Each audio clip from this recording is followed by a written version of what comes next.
The Naval Treaty. From the Memoirs of Sherlock Holmes, by Arthur Conan Doyle. The July which immediately succeeded my marriage was made memorable by 3 cases of interest, in which I had the privilege of being associated with Sherlock Holmes and of studying his methods. I find them recorded in my notes under the headings of The Adventure of the Second Stain, The Adventure of the Naval Treaty, and The Adventure of the Tired Captain.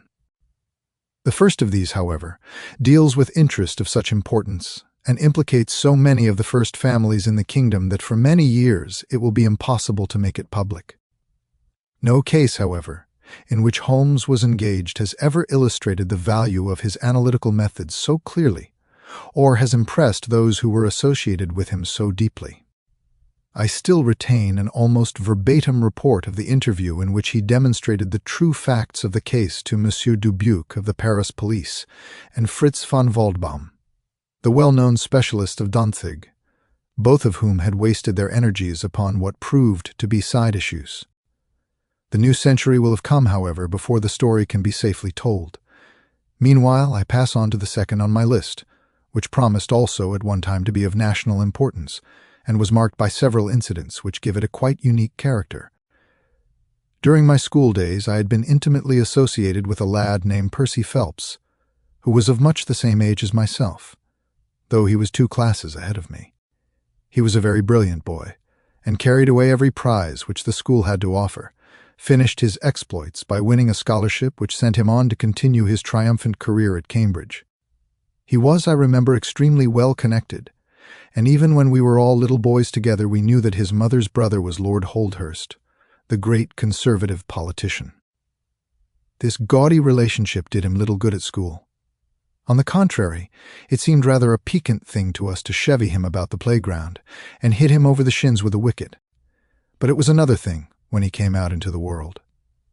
I heard vaguely that his abilities and the influences which he commanded had won him a good position at the Foreign Office, and then he passed completely out of my mind until the following letter recalled his existence. Briarbrae, Woking. My dear Watson, I have no doubt that you can remember Tadpole Phelps, who was in the 5th form when you were in the 3rd.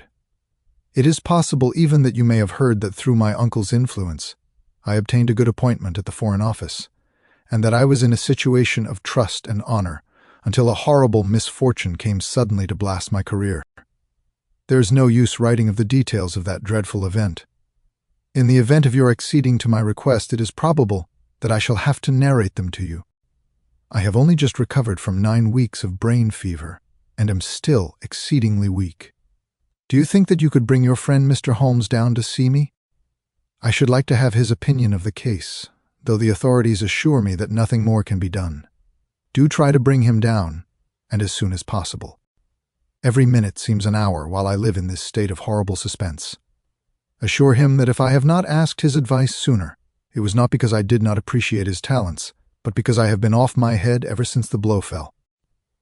Now I am clear again, though I dare not think of it too much for fear of a relapse. I am still so weak that I have to write, as you see, by dictating. Do try to bring him. Your old schoolfellow, Percy Phelps. There was something that touched me as I read this letter, something pitiable in the reiterated appeals to bring Holmes. So moved was I that even had it been a difficult matter I should have tried it, but of course I knew well that Holmes loved his art, so that he was ever as ready to bring his aid as his client could be to receive it. My wife agreed with me that not a moment should be lost in laying the matter before him. And so within an hour of breakfast time, I found myself back once more in the old rooms in Baker Street. Holmes was seated at his side table clad in his dressing gown, and working hard over a chemical investigation. A large curved retort was boiling furiously in the bluish flame of a Bunsen burner, and the distilled drops were condensing into a 2-liter measure. My friend hardly glanced up as I entered, and I, seeing that his investigation must be of importance, seated myself in an armchair and waited. He dipped into this bottle or that, drawing out a few drops of each with his glass pipette, and finally brought a test tube containing a solution over to the table. In his right hand he held a slip of litmus paper. "You come at a crisis, Watson," said he. "If this paper remains blue, all is well. If it turns red, it means a man's life." He dipped it into the test tube, and it flushed at once into a dull, dirty crimson. "Hum! I thought as much," he cried. "I will be at your service in an instant, Watson. You will find tobacco in the Persian slipper." He turned to his desk and scribbled off several telegrams, which were handed over to the page boy. Then he threw himself down into the chair opposite and drew up his knees until his fingers clasped round his long, thin shins. "A very commonplace little murder," said he. "You've got something better, I fancy. You are the stormy petrel of crime, Watson. What is it?" I handed him the letter, which he read with the most concentrated attention. "It does not tell us very much, does it?" he remarked as he handed it back to me. "Hardly anything. And yet the writing is of interest. But the writing is not his own." "Precisely. It is a woman's." "A man's, surely," I cried. "No, a woman's, and a woman of rare character. You see, at the commencement of an investigation, it is something to know that your client is in close contact with someone who, for good or evil, has an exceptional nature. My interest is already awakened in the case. If you are ready, we will start at once for Woking, and see this diplomatist who is in such evil case, and the lady to whom he dictates his letters." We were fortunate enough to catch an early train at Waterloo, and in a little under an hour we found ourselves among the fir woods and the heather of Woking. Briarbrae proved to be a large, detached house, standing in extensive grounds within a few minutes' walk of the station. On sending in our cards, we were shown into an elegantly appointed drawing-room, where we were joined in a few minutes by a rather stout man who received us with much hospitality. His age may have been nearer 40 than 30, but his cheeks were so ruddy and his eyes so merry that he still conveyed the impression of a plump and mischievous boy. "I am so glad that you have come," said he, shaking our hands with effusion. "Percy has been inquiring for you all morning. Ah, poor old chap, he clings to any straw. His father and his mother asked me to see you, for the mere mention of the subject is very painful to them." "We have had no details yet," observed Holmes. "I perceive that you are not yourself a member of the family." Our acquaintance looked surprised, and then, glancing down, he began to laugh. "Of course you saw the J.H. monogram on my locket," said he. "For a moment I thought you had done something clever. Joseph Harrison is my name, and as Percy is to marry my sister Annie, I shall at least be a relation by marriage. You will find my sister in his room, for she has nursed him hand and foot this 2 months back. Perhaps we'd better go in at once, for I know how impatient he is." The chamber in which we were shown was on the same floor as the drawing-room. It was furnished partly as a sitting and partly as a bedroom, with flowers arranged daintily in every nook and corner. A young man, very pale and worn, was lying upon a sofa near the open window, through which came the rich scent of the garden and the balmy summer air. A woman was sitting beside him, who rose as we entered. "Shall I leave, Percy?"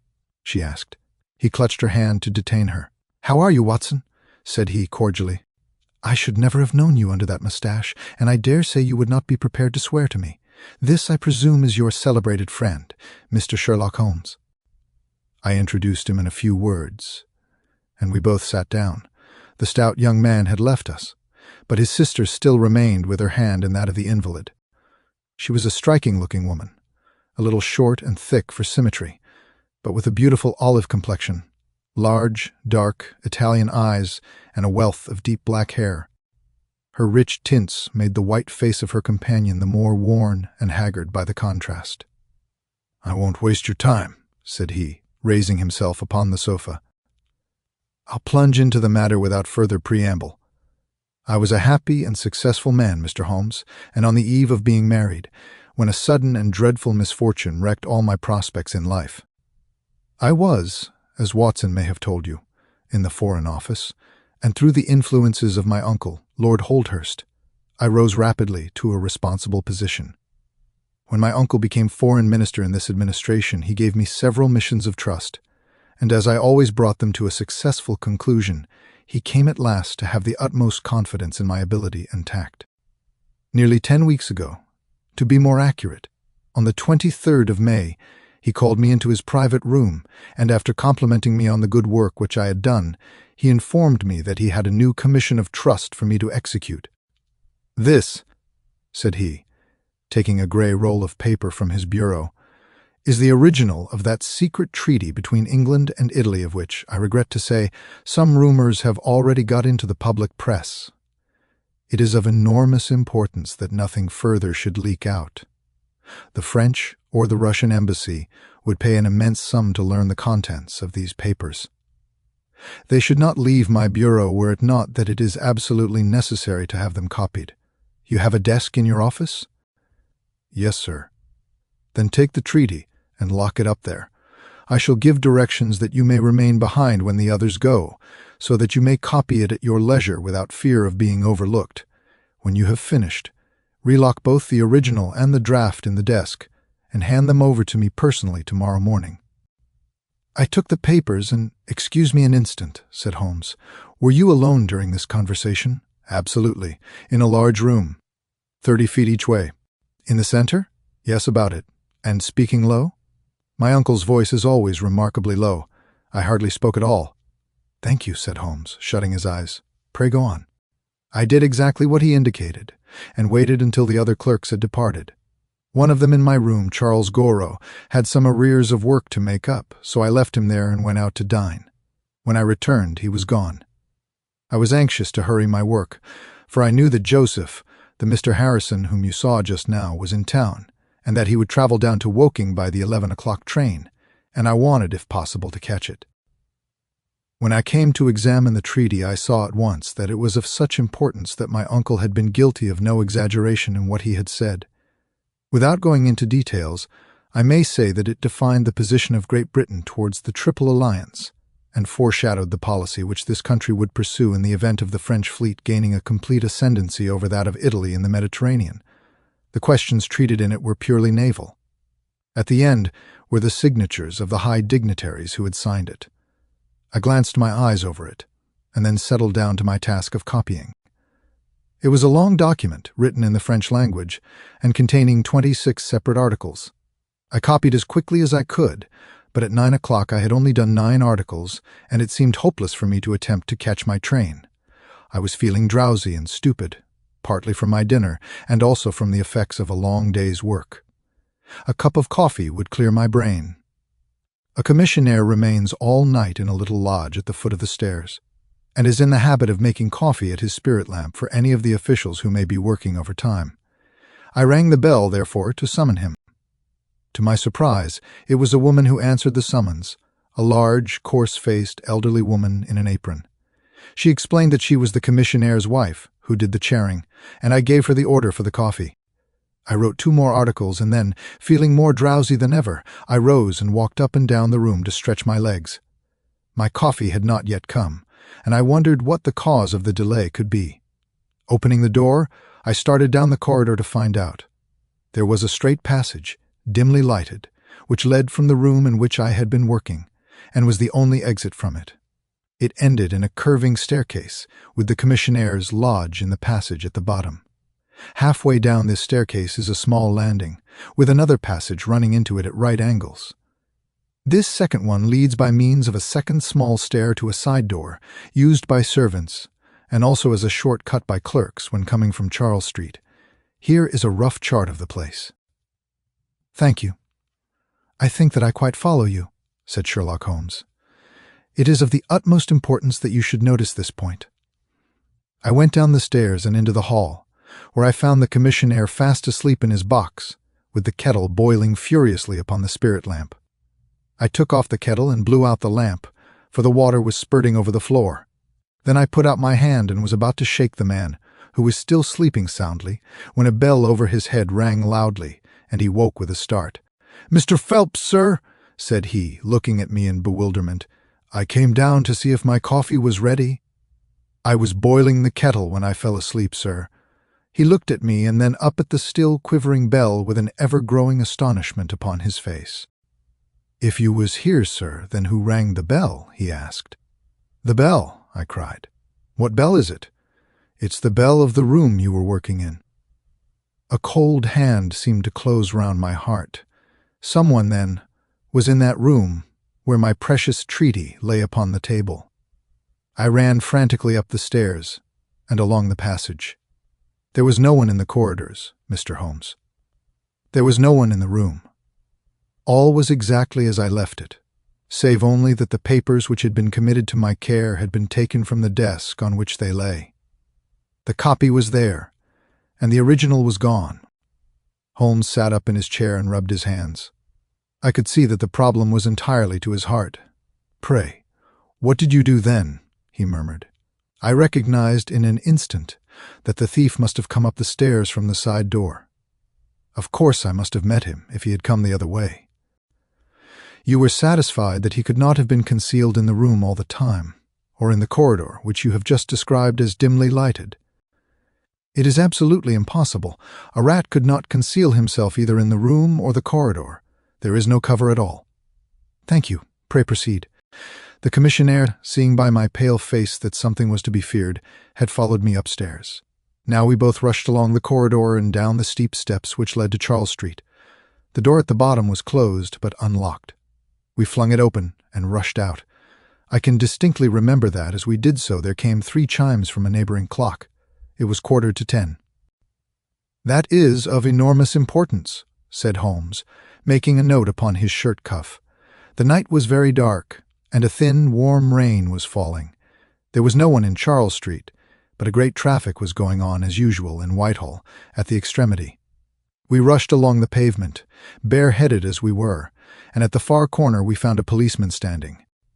"A robbery has been committed," I gasped. "A document of immense value has been stolen from the Foreign Office. Has anyone passed this way?" "I have been standing here for a quarter of an hour, sir," said he. "Only one person has passed during that time.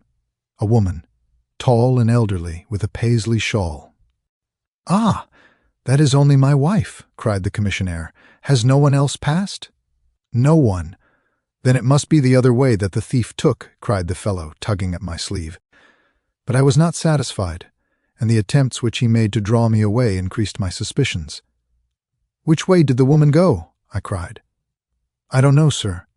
I noticed her pass, but I had no special reason for watching her. She seemed to be in a hurry." "How long ago was it?" "Oh, not very many minutes. Within the last 5. Well, it could not be more than 5. "You're only wasting your time, sir, and every minute now is of importance," cried the commissionaire. "Take my word for it that my old woman has nothing to do with it, and come down to the other end of the street." "Well, if you won't, I will." And with that he rushed off in the other direction. But I was after him in an instant and caught him by the sleeve. "Where do you live?" said I. 16 Ivy Lane, Brixton," he answered. "But don't let yourself be drawn away upon a false scent, Mr. Phelps. Come to the other end of the street and let us see if we can hear of anything." Nothing was to be lost by following his advice. With the policeman we both hurried down, but only to find the street full of traffic, many people coming and going, but all only too eager to get to a place of safety upon so wet a night. There was no lounger who could tell us who had passed. Then we returned to the office and searched the stairs and the passage without result. The corridor which led to the room was laid down with a kind of creamy linoleum, which shows an impression very easily. We examined it very carefully, but found no outline of any footmark. Had it been raining all evening? Since about 7. How is it, then, that the woman who came into the room about 9 left no traces with her muddy boots? I am glad you raised the point. It occurred to me at the time. The charwomen are in the habit of taking off their boots at the commissionnaire's office and putting on list slippers. That is very clear. There were no marks then, though the night was a wet one. The chain of events is certainly one of extraordinary interest. What did you do next? We examined the room also. There is no possibility of a secret door, and the windows are quite 30 feet from the ground. Both of them were fastened on the inside. The carpet prevents any possibility of a trapdoor, and the ceiling is of the ordinary whitewashed kind. I will pledge my life that whoever stole my papers could only have come through the door. How about the fireplace? They use none. There is a stove. The bell rope hangs from the wire just to the right of my desk. Whoever rang it must have come right up to the desk to do it. But why should any criminal wish to ring the bell? It is a most insoluble mystery. Certainly the incident was unusual. What were your next steps? You examined the room, I presume, to see if the intruder had left any traces, any cigar end or dropped glove or hairpin or other trifle. There was nothing of the sort. No smell? Well, we never thought of that. A scent of tobacco would have been worth a great deal to us in such an investigation. I never smoke myself, so I think I should have observed it if there had been any smell of tobacco. There was absolutely no clue of any kind. The only tangible fact was that the commissionnaire's wife, Mrs. Tangy was the name, had hurried out of the place. He could give no explanation save that it was about the time when the woman always went home. The policeman and I agreed that our best plan would be to seize the woman before she could get rid of the papers, presuming that she had them. The alarm had reached Scotland Yard by this time, and Mr. Forbes, the detective, came round at once and took up the case with a great deal of energy. We hired a hansom, and in half an hour we were at the address which had been given to us. A young woman opened the door, who proved to be Mrs. Tangy's eldest daughter. Her mother had not come back yet, and we were shown into the front room to wait. About 10 minutes later a knock came at the door, and here we made the one serious mistake for which I blame myself. Instead of opening the door ourselves, we allowed the girl to do so. We heard her say, "Mother, there are 2 men in the house waiting to see you," and an instant afterwards we heard the patter of feet rushing down the passage. Forbes flung open the door, and we both ran into the back room or kitchen, but the woman had got there before us.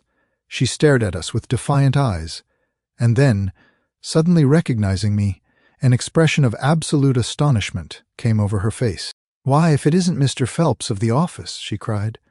"Come, come, who did you think we were when you ran away from us?" asked my companion. "I thought you were the brokers," said she. "We have had some trouble with a tradesman." "That's not quite good enough," answered Forbes. "We have reason to believe that you have taken a paper of importance from the Foreign Office, and that you ran in here to dispose of it. You must come back with us to Scotland Yard to be searched." It was in vain that she protested and resisted. A four-wheeler was brought, and we all three drove back in it. We had first made an examination of the kitchen, and especially of the kitchen fire, to see whether she might have made away with the papers during the instant that she was alone. There were no signs, however, of any ashes or scraps.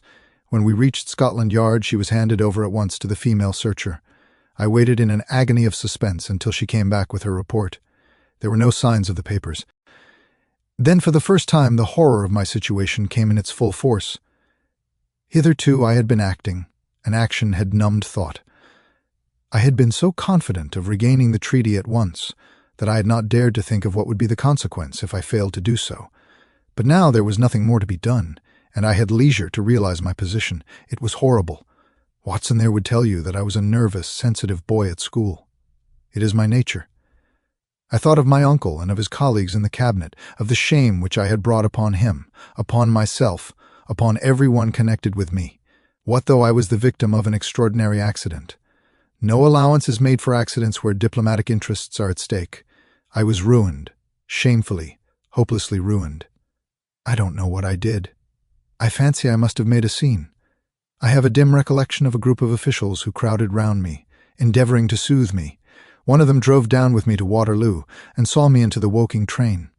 I believe that he would have come all the way had it not been that Dr. Ferrier, who lives near me, was going down by that very train. The doctor most kindly took charge of me, and it was well he did so, for I had a fit in the station, and before we reached home I was practically a raving maniac. You can imagine the state of things here when they were roused from their beds by the doctor's ringing and found me in this condition. Poor Annie here and my mother were broken-hearted. Dr. Ferrier had just heard enough from the detective at the station to be able to give an idea of what had happened, and his story did not mend matters. It was evident to all that I was in for a long illness, so Joseph was bundled out of this cheery bedroom, and it was turned into a sick room for me. Here I have lain, Mr. Holmes, for over 9 weeks, unconscious, and raving with brain fever. If it had not been for Miss Harrison here and for the doctor's care, I should not be speaking to you now. She has nursed me by day, and a hired nurse has looked after me by night, for in my mad fits I was capable of anything. Slowly my reason has cleared, but it is only during the last 3 days that my memory has quite returned. Sometimes I wish that it never had. The first thing that I did was to wire to Mr. Forbes, who had the case in hand. He came out and assures me that, though everything has been done, no trace of a clue has been discovered. The commissionaire and his wife have been examined in every way without any light being thrown upon the matter. The suspicions of the police then rested upon young Goro, who, as you may remember, stayed over time in the office that night. His remaining behind and his French name were really the only 2 points which could suggest suspicion, but, as a matter of fact, I did not begin work until he had gone, and his people are of Huguenot extraction, but as English in sympathy and tradition as you and I are. Nothing was found to implicate him in any way, and there the matter dropped. I turn to you, Mr. Holmes, as absolutely my last hope. If you fail me, then my honor as well as my position are forever forfeited. The invalid sank back upon his cushions, tired out by this long recital, while his nurse poured him out a glass of some stimulating medicine. Holmes sat silently, with his head thrown back and his eyes closed, in an attitude which might seem listless to a stranger, but which I knew betokened the most intense self-absorption. "Your statement has been so explicit," said he at last, "that you have really left me very few questions to ask. There is one of the very utmost importance, however. Did you tell anyone that you had this special task to perform?" "No one. Not Miss Harrison here, for example?" "No. I had not been back to Woking between getting the order and executing the commission. And none of your people had by chance been to see you?" "None." "Did any of them know their way about in the office?" "Oh, yes. All of them had been shown over it." "Still, of course, if you said nothing to anyone about the treaty, these inquiries are irrelevant." "I said nothing." "Do you know anything of the commissionaire?" "Nothing except that he is an old soldier." "What regiment?" "Oh, I have heard. Coldstream Guards." "Thank you. I have no doubt I can get details from Forbes. The authorities are excellent at amassing facts, though they do not always use them to advantage. What a lovely thing a rose is!" He walked past the couch to the open window and held up the drooping stalk of a moss rose, looking down at the dainty blend of crimson and green. It was a new phase of his character to me, for I had never before seen him show any keen interest in natural objects. "There is nothing in which deduction is so necessary as in religion," said he, leaning with his back against the shutters. "It can be built up as an exact science by the reasoner. Our highest assurance of the goodness of Providence seems to me to rest in the flowers. All other things, our powers, our desires, our food, are all really necessary for our existence in the first instance. But this rose is an extra. Its smell and its color are an embellishment of life, not a condition of it. It is only goodness which gives extras, and so I say again that we have much to hope from the flowers." Percy Phelps and his nurse looked at Holmes during this demonstration with surprise and a good deal of disappointment written upon their faces. He had fallen into a reverie, with the moss rose between his fingers. It had lasted some minutes before the young lady broke in upon it. "Do you see any prospect of solving this mystery, Mr. Holmes?" she asked, with a touch of asperity in her voice. "Oh, the mystery," he answered, coming back with a start to the realities of life. "Well, it would be absurd to deny that the case is a very abstruse and complicated one, but I can promise you that I will look into the matter and let you know any points which may strike me. Do you see any clue?" "You have furnished me with 7, but of course I must test them before I can pronounce upon their value." "You suspect someone?" "I suspect myself." "What?" "Of coming to conclusions too rapidly." "Then go to London and test your conclusions." "Your advice is very excellent, Miss Harrison," said Holmes, rising. "I think, Watson, we cannot do better. Do not allow yourself to indulge in false hopes, Mr. Phelps. The affair is a very tangled one." "I shall be in a fever until I see you again," cried the diplomatist. "Well, I'll come out by the same train tomorrow, though it's more than likely that my report will be a negative one." "God bless you for promising to come," cried our client. "It gives me fresh life to know that something is being done. By the way, I have had a letter from Lord Holdhurst." "Ha! What did he say?" "He was cold but not harsh. I dare say my severe illness prevented him from being that. He repeated that the matter was of the utmost importance, and added that no steps would be taken about my future, by which he means, of course, my dismissal, until my health was restored and I had an opportunity of repairing my misfortune." "Well, that was reasonable and considerate," said Holmes. "Come, Watson, for we have a good day's work before us in town." Mr. Joseph Harrison drove us down to the station, and we were soon whirling up in a Portsmouth train. Holmes was sunk in profound thought, and hardly opened his mouth until we had passed Clapham Junction.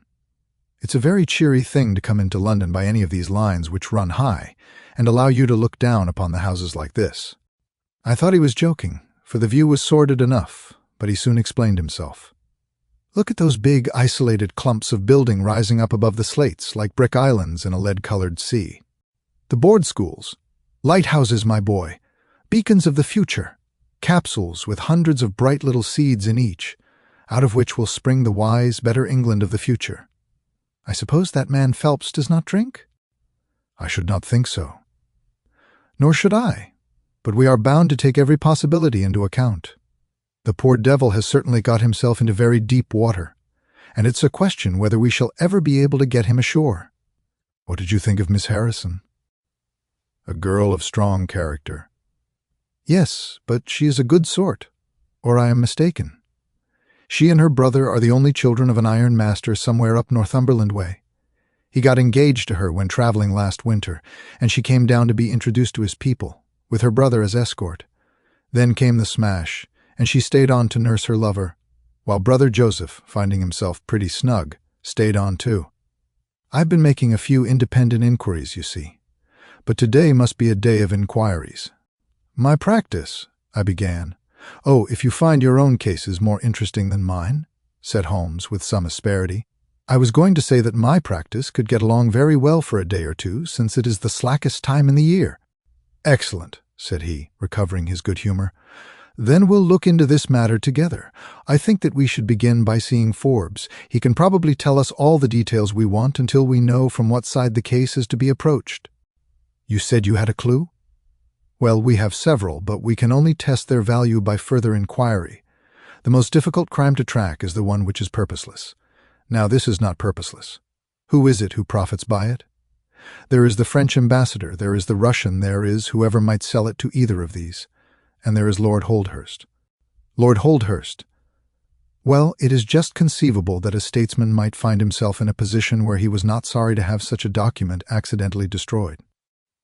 Not a statesman with the honorable record of Lord Holdhurst? It is a possibility, and we cannot afford to disregard it. We shall see the noble lord today and find out if he can tell us anything. Meanwhile, I have already set inquiries on foot.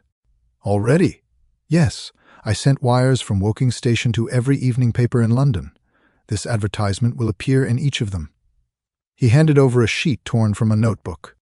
On it was scribbled in pencil, £10 reward. The number of the cab which dropped a fare at or about the door of the Foreign Office in Charles Street at 9:45 in the evening of May 23rd. Apply 221 billions, Baker Street. You are confident that the thief came in a cab? If not, there is no harm done. But if Mr. Phelps is correct in stating that there is no hiding place either in the room or the corridors, then the person must have come from outside. If he came from outside on so wet a night, and yet left no trace of damp upon the linoleum, which was examined within a few minutes of his passing, then it is exceeding probable that he came in a cab. Yes, I think that we may safely deduce a cab. It sounds plausible. That is one of the clues of which I spoke. It may lead us to something. And then, of course, there is the bell, which is the most distinctive feature of the case. Why should the bell ring? Was it the thief who did it out of bravado? Or was it someone who was with the thief who did it in order to prevent the crime? Or was it an accident? Or was it— He sank back into the state of intense and silent thought from which he had emerged, but it seemed to me, accustomed as I was to his every mood, that some new possibility had dawned suddenly upon him.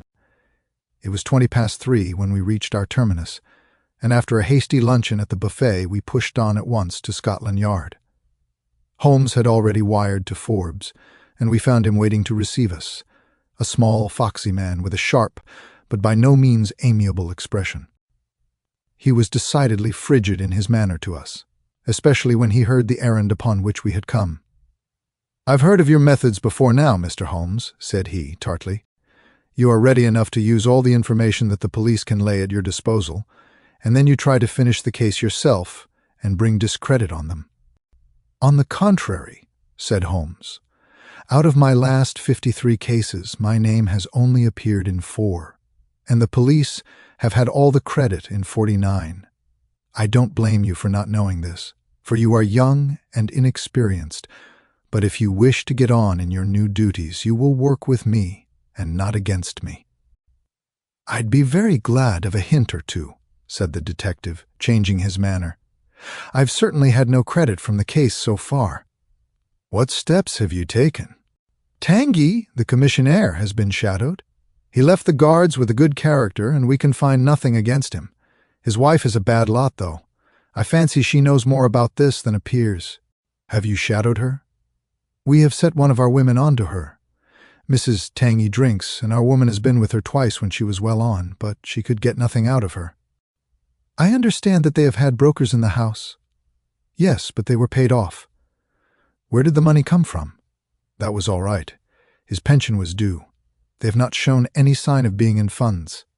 "What explanation did she give of having answered the bell when Mr. Phelps rang for the coffee?" "She said that her husband was very tired and she wished to relieve him." "Well, certainly that would agree with his being found a little later asleep in his chair. There is nothing against them then but the woman's character. Did you ask her why she hurried away that night?" "Her haste attracted the attention of the police constable." "She was later than usual and wanted to get home." "Did you point out to her that you and Mr. Phelps, who started at least 20 minutes after her, got home before her?" "She explains that by the difference between a bus and a hansom." "Did she make it clear why, on reaching her house, she ran into the back kitchen?" "Because she had the money there with which to pay off the brokers." "She has at least an answer for everything." "Did you ask her whether in leaving she met anyone or saw anyone loitering about Charles Street?" "She saw no one but the constable." "Well, you seem to have cross-examined her pretty thoroughly. What else have you done?" "The clerk Gorot has been shadowed all these 9 weeks, but without result. We can show nothing against him." "Anything else?" "Well, we have nothing else to go upon. No evidence of any kind." "Have you formed a theory about how that bell rang?" "Well, I must confess that it beats me. It was a cool hand, whoever it was, to go and give the alarm like that." "Yes, it was a queer thing to do. Many thanks to you for what you have told me. If I can put the man into your hands, you shall hear from me. Come along, Watson." "Where are we going to now?" I asked, as we left the office. "We are now going to interview Lord Holdhurst, the cabinet minister and future premier of England." We were fortunate in finding that Lord Holdhurst was still in his chambers in Downing Street, and on Holmes sending in his card we were instantly shown up. The statesman received us with that old-fashioned courtesy for which he is remarkable, and seated us on the 2 luxuriant lounges on either side of the fireplace. Standing on the rug between us, with his slight, tall figure, his sharp features, thoughtful face, and curling hair prematurely tinged with gray, he seemed to represent that not too common type, a nobleman, who is in truth noble. "Your name is very familiar to me, Mr. Holmes," said he, smiling, "and of course I cannot pretend to be ignorant of the object of your visit. There has only been one occurrence in these offices which could call for your attention. In whose interest are you acting, may I ask?" "In that of Mr. Percy Phelps," answered Holmes. "Ah, my unfortunate nephew, you can understand that our kinship makes it the more impossible for me to screen him in any way. I fear that the incident must have a very prejudicial effect upon his career. But if the document is found, that of course would be different. I had 1 or 2 questions which I wish to ask you, Lord Holdhurst. I shall be happy to give you any information in my power. Was it in this room that you gave your instructions as to the copying of the document?" "It was." "Then you could hardly have been overheard." "It is out of the question." "Did you ever mention to anyone that it was your intention to give anyone the treaty to be copied?" "Never." "You are certain of that?" "Absolutely." "Well, since you never said so, and Mr. Phelps never said so, and nobody else knew anything of the matter, then the thief's presence in the room was purely accidental. He saw his chance, and he took it." The statesman smiled. "You take me out of my province there," said he. Holmes considered for a moment. "There is another very important point which I wish to discuss with you," said he. "You feared, as I understand, that very grave results might follow from the details of this treaty becoming known." A shadow passed over the expressive face of the statesman. "Very grave results indeed. And have they occurred?" "Not yet. If the treaty had reached, let us say, the French or Russian Foreign Office, you would expect to hear of it?" "I should." said Lord Holdhurst, with a wry face. "Since nearly 10 weeks have elapsed, then, and nothing has been heard, it is not unfair to suppose that for some reason the treaty has not reached them." Lord Holdhurst shrugged his shoulders. "We can hardly suppose, Mr. Holmes, that the thief took the treaty in order to frame it and hang it up. Perhaps he is waiting for a better price.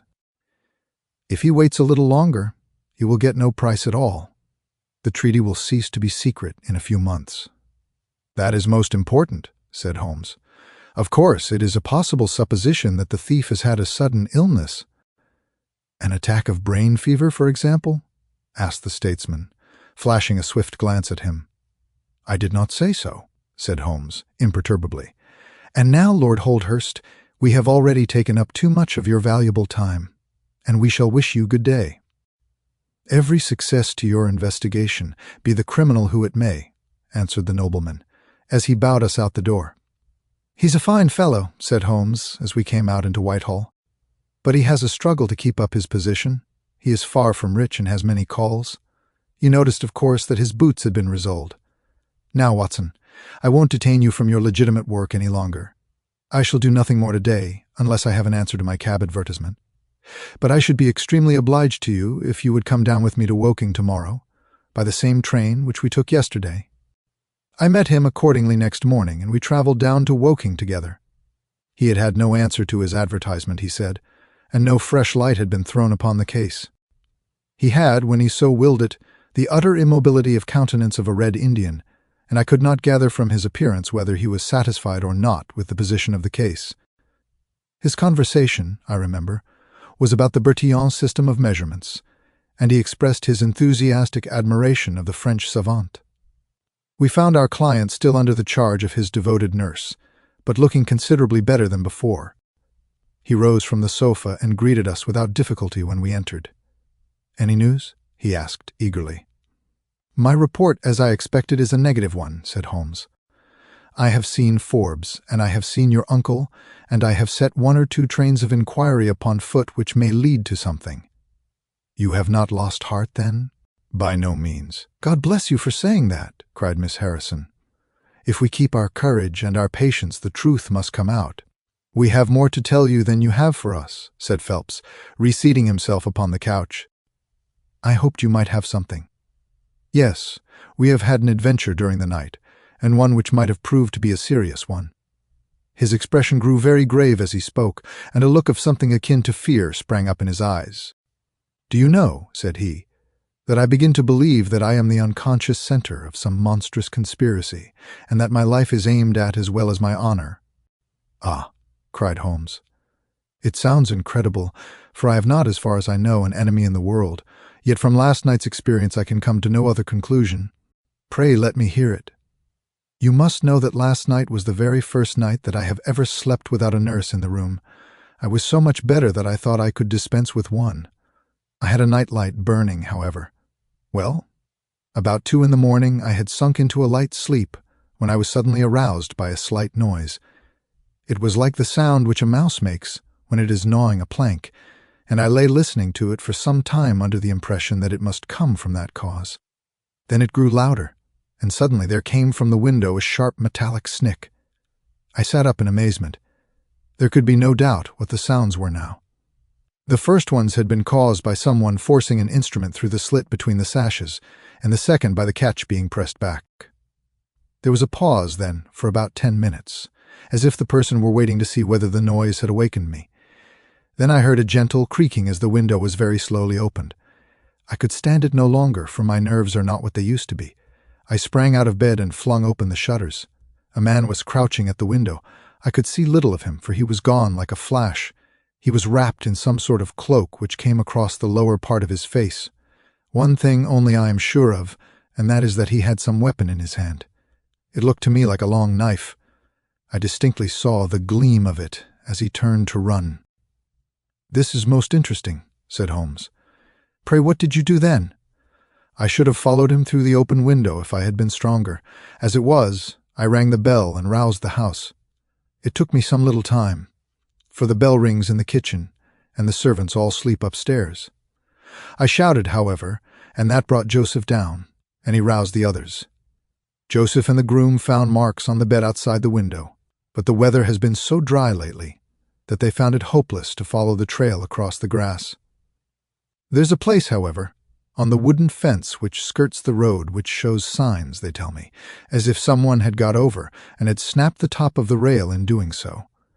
I have said nothing to the local police yet, for I thought I had best have your opinion first. This tale of our client's appeared to have an extraordinary effect upon Sherlock Holmes. He rose from his chair and paced about the room in uncontrollable excitement. "Misfortunes never come single," said Phelps, smiling, though it was evident that his adventure had somewhat shaken him. "You have certainly had your share," said Holmes. "Do you think you could walk round the house with me?" "Oh, yes, I should like a little sunshine. Joseph will come too." "And I also," said Miss Harrison. "I am afraid not," said Holmes, shaking his head. "I think I must ask you to remain sitting exactly where you are." The young lady resumed her seat with an air of displeasure. Her brother, however, had joined us, and we set off all four together. We passed round the lawn to the outside of the young diplomatist's window. There were, as he had said, marks upon the bed, but they were hopelessly blurred and vague. Holmes stopped over them for an instant, and then rose, shrugging his shoulders. "I don't think anyone could make much of this," said he. "Let us go round the house and see why this particular room was chosen by the burglar. I should have thought those larger windows of the drawing-room and dining-room would have had more attractions for him." "They are more visible from the road," suggested Mr. Joseph Harrison. "Ah, yes, of course. There is a door here which he might have attempted. What is it for?" "It is the side entrance for tradespeople. Of course it is locked at night." "Have you ever had an alarm like this before?" "Never," said our client. "Do you keep plate in the house, or anything to attract burglars?" "Nothing of value."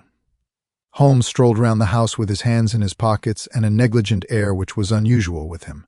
"By the way," said he to Joseph Harrison, "you found some place, I understand, where the fellow scaled the fence. Let us have a look at that." The plump young man led us to a spot where the top of one of the wooden rails had been cracked. A small fragment of the wood was hanging down. Holmes pulled it off and examined it critically. "Do you think that was done last night? It looks rather old, does it not?" "Well, possibly so." "There are no marks of anyone jumping down upon the other side, no? I fancy we shall get no help here. Let us go back to the bedroom and talk the matter over." Percy Phelps was walking very slowly, leaning upon the arm of his future brother-in-law. Holmes walked swiftly across the lawn, and we were at the open window of the bedroom long before the others came up.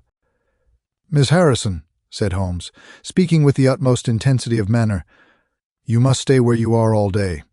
Let nothing prevent you from staying where you are all day. It is of the utmost importance." "Certainly, if you wish it, Mr. Holmes," said the girl in astonishment. "When you go to bed, lock the door of this room on the outside and keep the key. Promise to do this. But Percy, he will come to London with us, and am I to remain here? It is for his sake you can serve him. Quick, promise." She gave a quick nod of assent just as the other two came up. "Why do you sit moping there, Annie?" cried her brother. "Come out into the sunshine." "No, thank you, Joseph. I have a slight headache, and this room is deliciously cool and soothing. What do you propose now, Mr. Holmes?" asked our client. "Well, in investigating this minor affair, we must not lose sight of our main inquiry. It would be a very great help to me if you would come up to London with us." "At once?" "Well, as soon as you conveniently can, say in an hour. I feel quite strong enough if I can really be of any help, the greatest possible." "Perhaps you would like me to stay there tonight?" "I was just going to propose it." "Then, if my friend of the night comes to revisit me, he will find the bird flown. We are all in your hands, Mr. Holmes, and you must tell us exactly what you would like done. Perhaps you would prefer that Joseph came with us so as to look after me." "Oh no, my friend Watson is a medical man, you know, and he'll look after you. We'll have our lunch here, if you will permit us, and then we shall all three set off for town together." It was arranged as he suggested, though Miss Harrison excused herself from leaving the bedroom, in accordance with Holmes's suggestion. What the object of my friend's maneuvers was, I could not conceive, unless it were to keep the lady away from Phelps, who, rejoiced by his returning health and by the prospect of action, lunched with us in the dining-room. Holmes had a still more startling surprise for us, however. For after accompanying us down to the station and seeing us into our carriage, he calmly announced that he had no intention of leaving Woking. "There are one or two small points which I should desire to clear up before I go," said he. "Your absence, Mr. Phelps, will in some ways rather assist me. Watson, when you reach London, you would oblige me by driving at once to Baker Street with our friend here, and remaining with him until I see you again. It is fortunate that you are old schoolfellows, as you must have much to talk over. Mr. Phelps can have the spare bedroom tonight, and I will be with you in time for breakfast, for there is a train which will take me into Waterloo at 8. "But how about our investigation in London?" asked Phelps, ruefully. "We can do that tomorrow. I think that just at present I can be of more immediate use here." "You might tell them at Briarbrae that I hope to be back tomorrow night," cried Phelps, as we began to move from the platform. "I hardly expect to go back to Briarbrae," answered Holmes, and waved his hand to us cheerily as we shot out from the station. Phelps and I talked it over on our journey, but neither of us could devise a satisfactory reason for this new development. "I suppose he wants to find out some clue as to the burglary last night, if a burglar it was. For myself, I don't believe it was an ordinary thief." "What is your own idea, then?" "Upon my word, you may put it down to my weak nerves or not, but I believe there is some deep political intrigue going on around me, and that for some reason that passes my understanding my life is aimed at by the conspirators. It sounds high-flown and absurd, but consider the facts. Why should a thief try to break in at a bedroom window, where there could be no hope of any plunder, and why should he come with a long knife in his hand?" "You are sure it was not a housebreaker's jimmy?" "Oh no, it was a knife. I saw the flash of the blade quite distinctly." "But why on earth should you be pursued with such animosity?" "Ah, that is the question.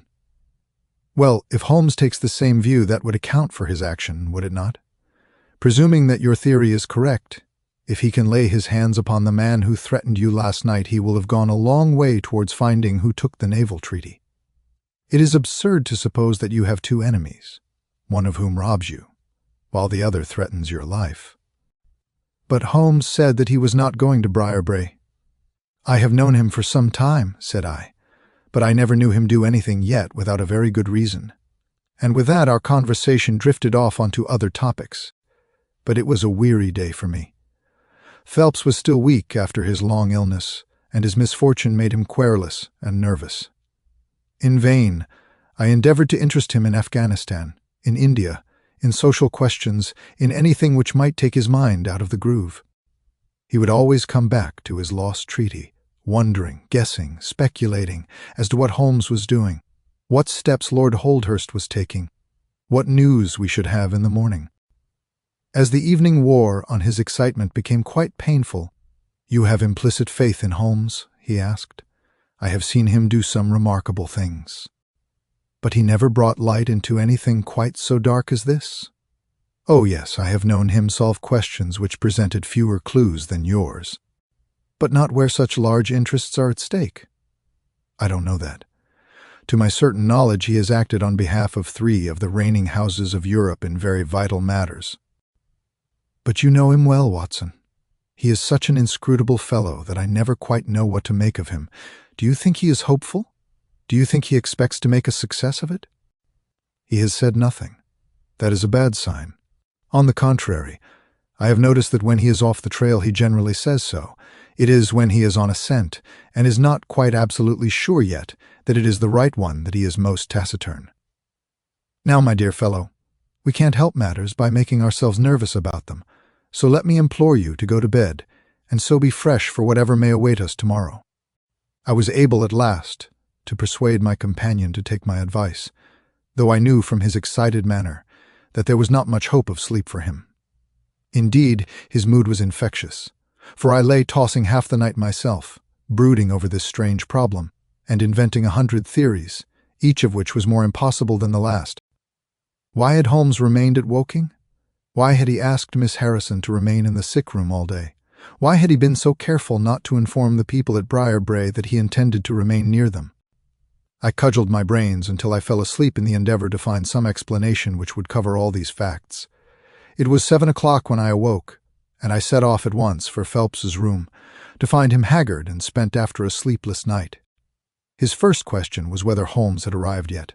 "He'll be here when he promised," said I, "and not an instant sooner or later." And my words were true, for shortly after 8 a hansom dashed up to the door and our friend got out of it. Standing in the window, we saw that his left hand was swathed in a bandage and that his face was very grim and pale. He entered the house, but it was some little time before he came upstairs. "He looks like a beaten man," cried Phelps. I was forced to confess that he was right. "After all," said I, "the clue of the matter lies probably here in town." Phelps gave a groan. "I don't know how it is," said he, "but I had hoped for so much from his return. But surely his hand was not tied up like that yesterday. What can be the matter?" "You are not wounded, Holmes?" I asked as my friend entered the room. "Tut, it is only a scratch through my own clumsiness," he answered, nodding his good mornings to us.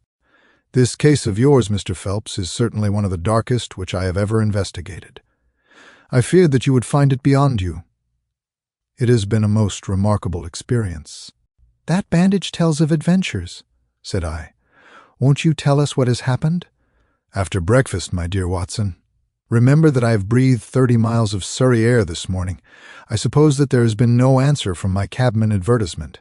Well, we cannot expect to score every time." The table was all laid, and just as I was about to ring, Mrs. Hudson entered with the tea and coffee. A few minutes later she brought in 3 covers, and we all drew up to the table, Holmes ravenous, I curious, and Phelps in the gloomiest state of depression.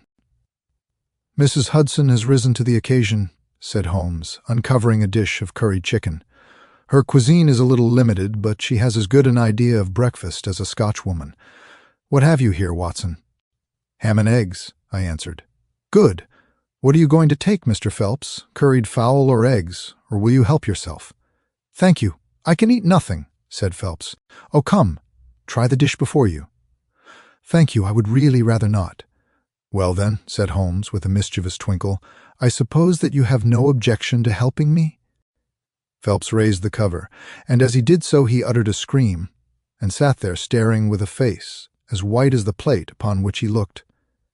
Across the center of it was lying a little cylinder of blue-gray paper.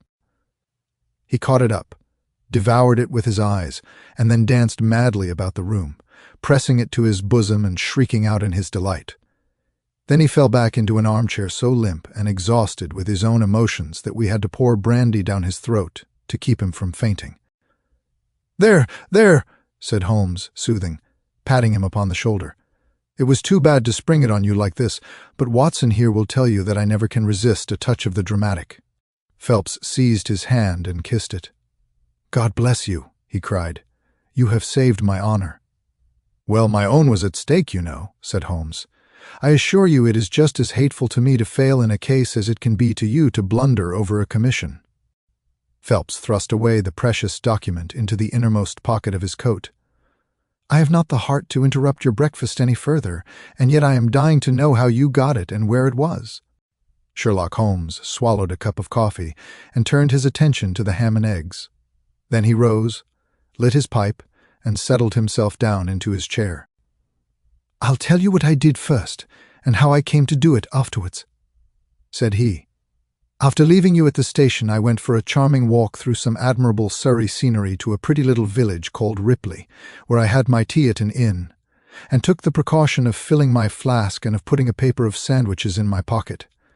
There I remained until evening, when I set off for Woking again, and found myself in the high road outside Briarbrae just after sunset. Well, I waited until the road was clear.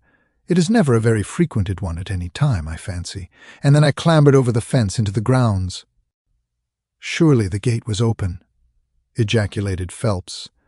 "Yes, but I have a peculiar taste in these matters. I chose the place where the 3 fir trees stand, and behind their screen I got over without the least chance of anyone in the house being able to see me. I crouched down among the bushes on the other side and crawled from one to the other, witnessed the disreputable state of my trouser knees, until I had reached the clump of rhododendrons just opposite to your bedroom window. There I squatted down and awaited developments. The blind was not down in your room, and I could see Miss Harrison sitting there reading by the table.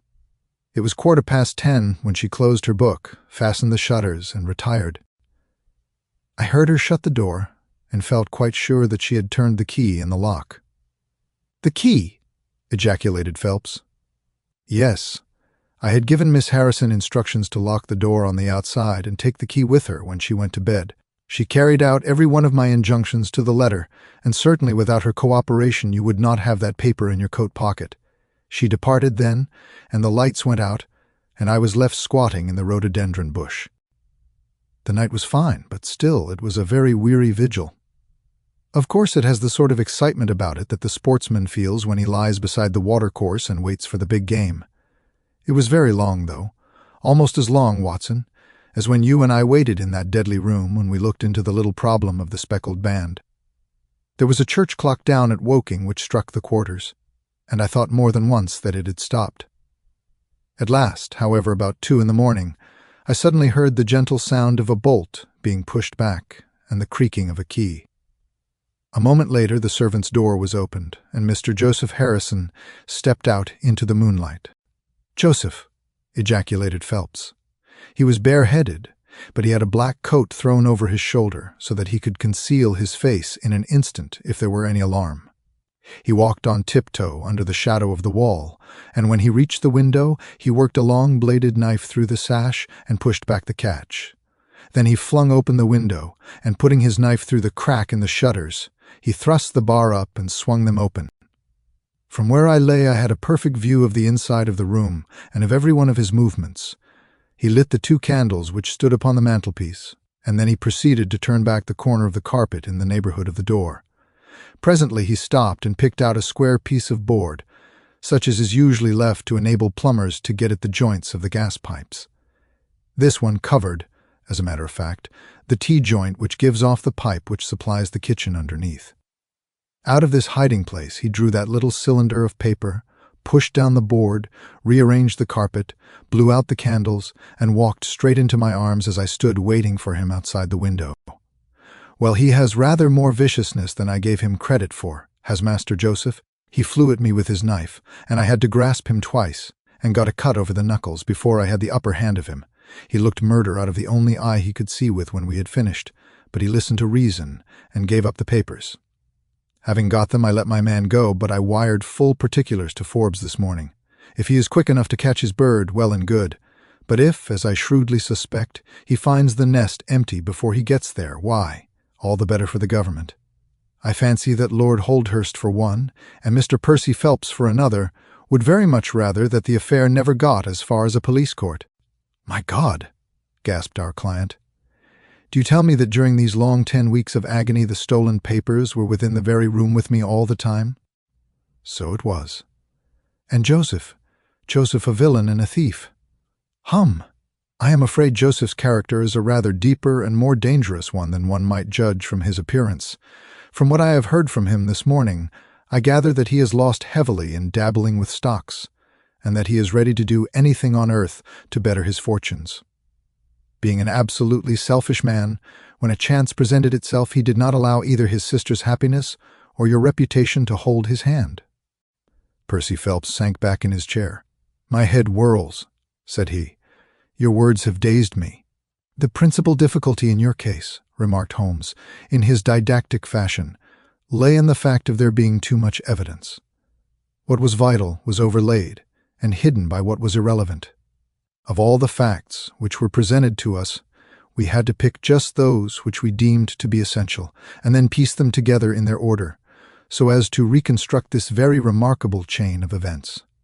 I had already begun to suspect Joseph, from the fact that you had intended to travel home with him that night, and that therefore it was a likely enough thing that he should call for you, knowing the Foreign Office well, upon his way.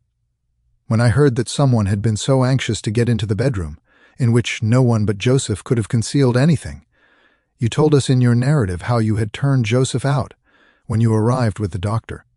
My suspicions all changed to certainties, especially as the attempt was made on the first night, upon which the nurse was absent, showing that the intruder was well acquainted with the ways of the house. How blind I have been! The facts of the case, as far as I have worked them out, are these. This Joseph Harrison entered the office through the Charles Street door, and knowing his way he walked straight into your room the instant after you left it.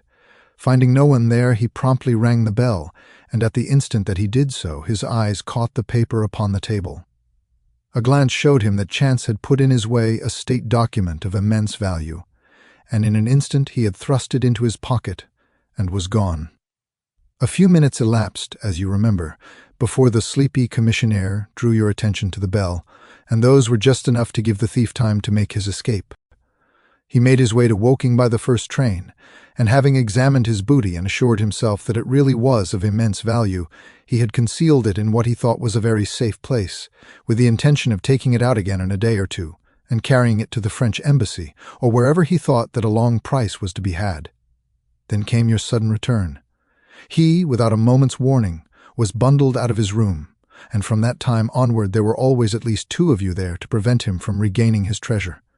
The situation to him must have been a maddening one, but at last he thought he saw his chance.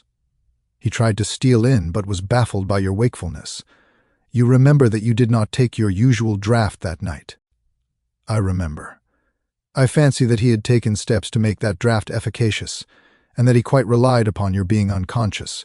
Of course, I understood that he would repeat the attempt whenever it could be done with safety. Your leaving the room gave him the chance he wanted. I kept Miss Harrison in it all day so that he might not anticipate us. Then, having given him the idea that the coast was clear, I kept guard as I have described. I already knew that the papers were probably in the room, but I had no desire to rip up all the planking and skirting in search of them. I let him take them, therefore, from the hiding place, and so saved myself an infinity of trouble. Is there any other point which I can make clear?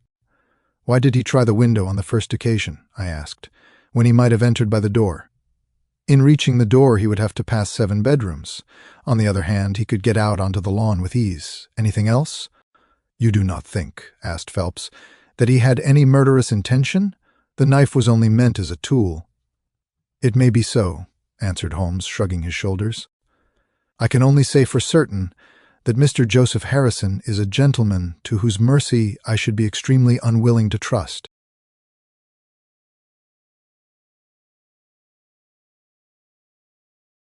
The end.